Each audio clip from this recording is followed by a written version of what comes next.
Satchidananda Sadguru Sainath Maharaj Ki Jai. Chapter 35 Tested and Never Found Bonding. This chapter also continues with the subject of the importance and effectiveness of the Udi. It also gives two cases in which Baba was tested and not found bonding. These cases will be taken up first, preliminary. In spiritual matters or endeavors, sectarianism is the greatest bar to our progress. Those who believe that God is without form are heard saying that to believe that God is with a form is an illusion and that the saints are only human beings.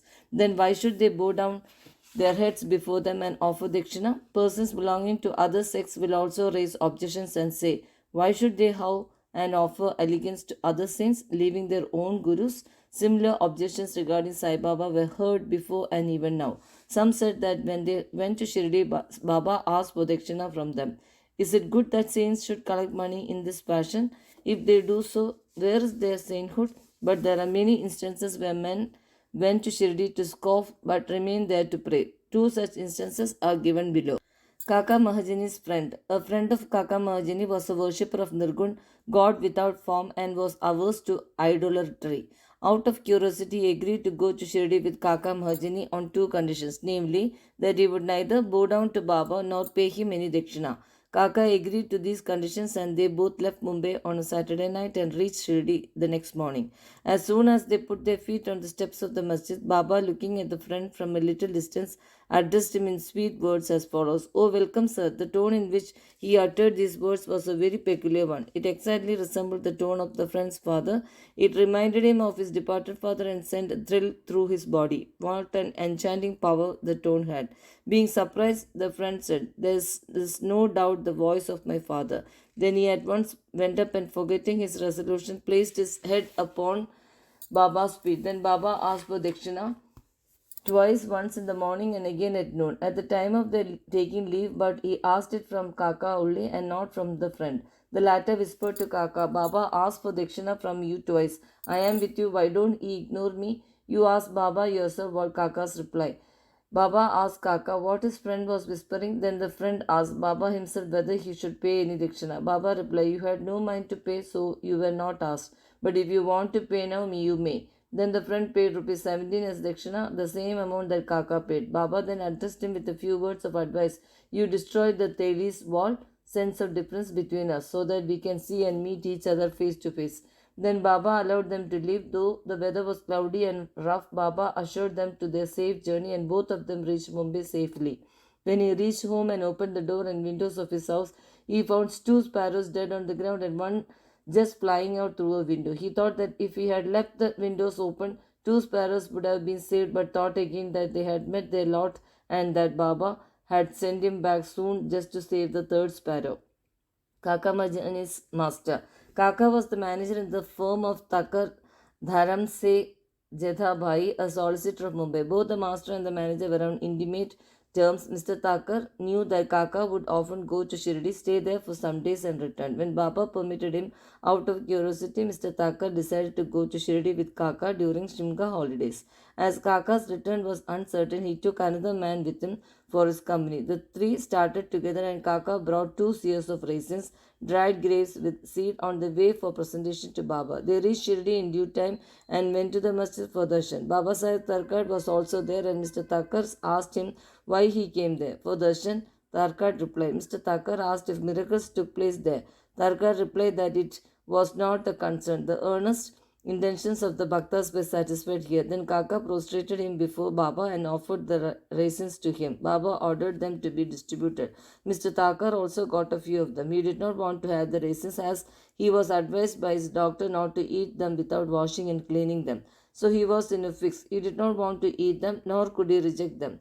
To keep up formalities, he put up them into his mouth and did not know what to do with the seeds. He could not spit them on the floor of the masjid, so he pocketed them against his wish. He then said in his mind that if Baba was a saint, how could he be ignorant of his dislike for the raisins, and how could he force them on him? When this thought arose in his mind, Baba again gave him some more raisins.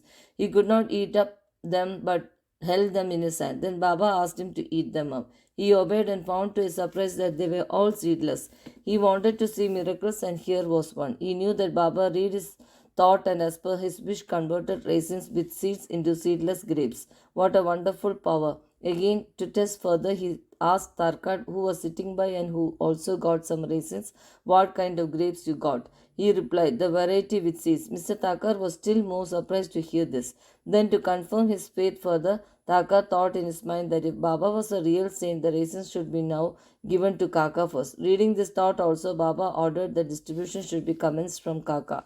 These proofs were sufficient for Thakkar. Then Shama introduced Mr. Thakkar as the master of Kaka, upon which Baba said, how could he be his master? He has got a different master altogether. Kaka appreciated this reply. After forgetting his resolve, Thakkar saluted Baba and returned to the Wada. After the Nunarthi was over, they all went to the masjid for taking Baba's leave for the departure. Shama spoke for them. Baba then spoke as follows. There was a fickle minded gentleman. He had health and wealth and was free from both physical and mental afflictions, but he took on needless anxieties and burdens and wandered hither and thither, thus losing his peace of mind. Sometimes he dropped the burdens and at other times carried them again. His mind knew no steadiness. On seeing his state, I took pity on him and said, now keep your faith on one place you like. Why roam like this? Thakkar at once misunderstood that this was an exact description of himself. He wished that Kaka should also return with him, but no one expected that Kaka would be allowed to leave Shirdi so soon. Baba read this thought also and permitted Kaka to return with his master. Then Baba asked Kaka for rupees 15 as dakshina and received it. He said, if I take 1 rupee as dakshina from anybody, I have to return tenfold to him. I never take anything gratis. I never ask anyone indiscriminately. I only ask and take from him whom the fakir points out. If anyone is indebted formally to the fakir, dakshina is received from him. The donor gives, that is, sows his seeds only to reap a rich harvest in future. Wealth should be the means to work out dharma. It is used for personal enjoyment, is this wasted. Unless you have given it before, you did not get it now. So the best way to receive is to give. The giving of dakshina advances vairagya and thereby bhakti and dhyan. Given one and received tenfold. On hearing these words, Mr. Thakkar himself gave rupees 15 in Baba's hand, forgetting his earlier resolve not to do so. He thought it was good that he came to Shirdi, as all his doubts were solved and he learned so much. Baba's skill in handling such cases was unique, though he conducted all that he was totally non-attached to them. Whether anybody saluted him or not, or whether anybody gave him dakshina or not, all was same to him. He felt no pleasure if he was worshipped and felt no pain if he was disregarded. He has transcended the pairs of opposites, namely pleasure and pain, etc. Insomnia case. A Kayasthu Prabhu gentleman of Bandra suffered from insomnia for long. As soon as he lay down for sleep, his departed father appeared to him in his dream, abused and scolded him severely. This disturbed his sleep and made him restless the whole night.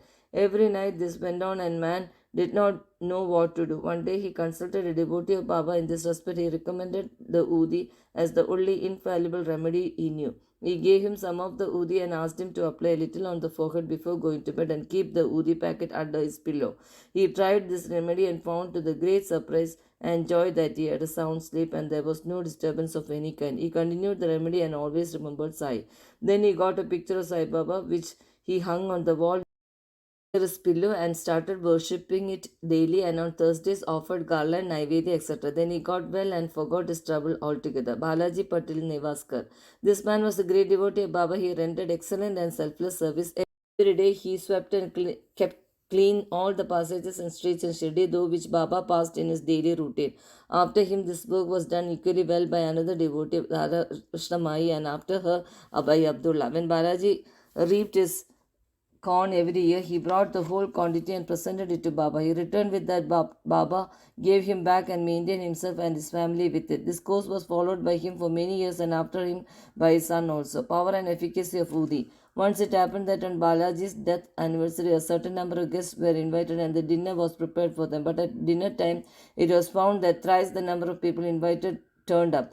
Mrs. Nevaskar was in a fix. She thought that the food would not suffice for the people assembled, and if it fell short, the honor of the family would be at stake. Her mother in law comforted her by saying, don't be afraid, it is not ours but Sai's food. Cover every vessel with cloth, putting some udi in it, and serve from the same without opening it.